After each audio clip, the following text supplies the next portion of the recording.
Sawyer Squeeze. The big full-size one, 3.5 ounces with the special fitting in the water here.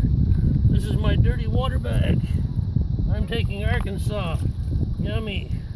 Right outside of Tulsa. Show them where we're at, Randy.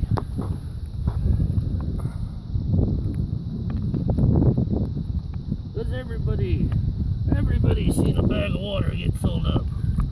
And here we are.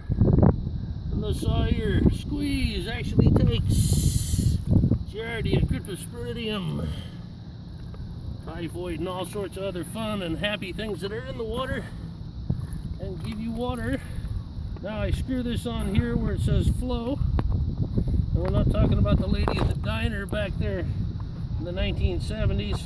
Alright, so what we do is we want to squeeze.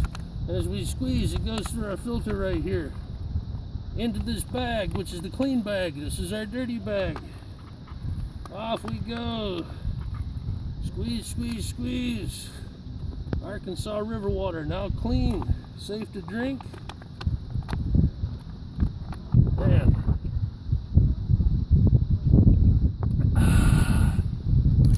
Tulsa water at its best.